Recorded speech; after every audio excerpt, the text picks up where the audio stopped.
बुंदेलखंड की शान भाई कृष्ण कुमार के यूट्यूब चैनल में आप लोगों का स्वागत है। वंदन है, अभिनंदन है। आज हम बात कर रहे हैं गुरु नानक जी की। उनके बारे में वीडियो में पूरी जानकारी प्राप्त करेंगे। उनसे संबंधित पूरी जानकारी जानने से पहले चैनल सब्सक्राइब, लाइक और शेयर जरूर कर दीजिए। नानक, गुरु नानक, इनका जन्म 1469 ईस्वी में हुआ था। इनके अनुयायी इन्हें नानक, नानक देव, बाबा नानक और नाना साहब नामों से संबोधित करते हैं। नानक अपने व्यक्तित्व में दार्शनिक, योगी, गृहस्थ, धर्म सुधारक, समाज सेवी, कवि, देशभक्त और विश्व बंधु सभी प्रकार के गुण समेटे हुए थे। इनका जन्म गुरुद्वारा ननकाना साहिब पाकिस्तान में और समाधि स्थल करतारपुर साहिब पाकिस्तान में स्थित है। इनका जन्म रावी नदी के किनारे स्थित तालवंडी नामक गांव में कार्तिक पूर्णिमा को हुआ था। तालवंडी पाकिस्तान में पंजाब प्रांत का एक नगर है। कुछ विद्वान इनकी तिथि 29 अक्टूबर 1469 मानते हैं, किंतु प्रचलित तिथि कार्तिक पूर्णिमा ही है, जो अक्टूबर-नवंबर में दीपावली के 15वें दिन पड़ती है। दीपावली के 15वें दिन जो होती है उस दिन पड़ती है। इनके पिता का नाम मेहता कालूचंद खत्री, जबकि माता का नाम तृप्ता देवी था।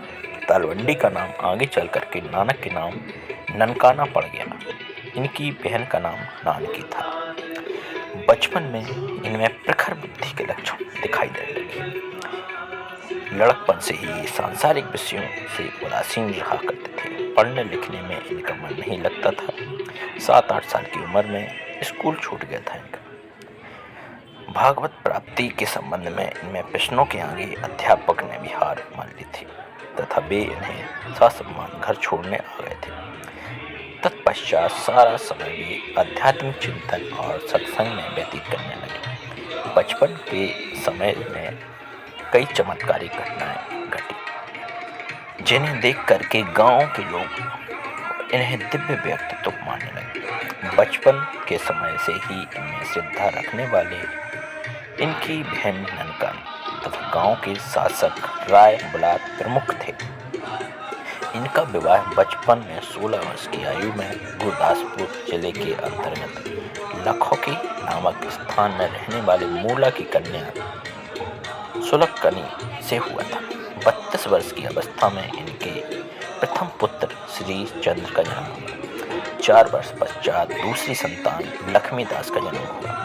दोनों लड़कों के जन्म के उपरांत 1507 में नानक अपने परिवार का भार अपने ससुर को छोड़कर के मर्दाना, लहरा वाला और रामदास इन 4 साथियों को लेकर के तीर्थ यात्रा के लिए निकल पड़े।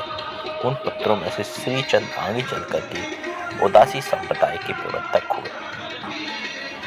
गुरु नानक के पुत्र श्री चंद्रमुनि द्वारा तपस्वियों का एक धार्मिक संप्रदाय उदासी संप्रदाय का स्थापना भी किया। ये चारों ओर घूम घूम कर उपदेश देने लगे तथा चारों ओर परिक्रमा करने लगे। इन्होंने भारत, पाकिस्तान, फारस और अरब के मुख्य स्थानों का भ्रमण किया। इन यात्राओं को पंजाबी में उदासिया कहा जाता है। कई इनके साथ विवाद का विषय भी रहा है। भौगोलिक विवरण विवाद का विषय एक है। इनमें से आधुनिक विद्वान कई दावों के विवरण और प्रामाणिकता पर सवाल उठाते रहे।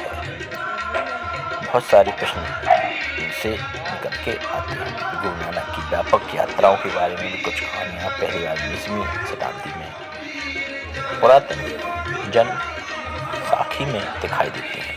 हालांकि इस संस्करण में भी नानक की बगदाद यात्रा का उल्लेख नहीं है। कैलवर्ट और स्नेल ने 1993 में इस तरह के अलंकरण को और नई कहानियों का सम्मिलित उसी युग के सूफी ताजकरों में पाए गए इस्लामी पीरों द्वारा चमत्कारों के निकट समांतर दावे पर विश्वास करने के कारण किंवदंतियों का एक कंपटीशन में लिखी गई हो सकती है।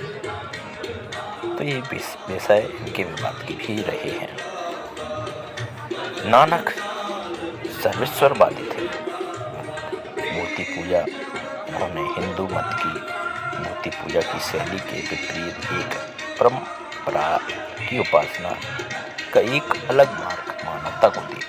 इन्होंने हिंदू पंथ के सुधार के लिए इन्होंने बहुत सारे काम किए। राजनीतिक, धार्मिक, सामाजिक दृष्टि से इन्होंने साहित्य में भी अन्य संतों की श्रेणी में उन्होंने नारी को बड़प्पन दिया है। हिंदी साहित्य में गुरु नानक भक्ति काल के अंतर्गत आते हैं। वे भक्ति काल में निरोल धारा के ज्ञानाश्रयी शाखा के संबंध रखते हैं। उनकी कृति से संबंधित आचार्य रामचंद्र शुक्ल हिंदी साहित्य का इतिहास में लिखते हैं कि भक्ति भाव से पूर्ण होकर वे जो भजन गाया करते थे, उनका संग्रह 1661 ग्रंथ साहब में किया गया है।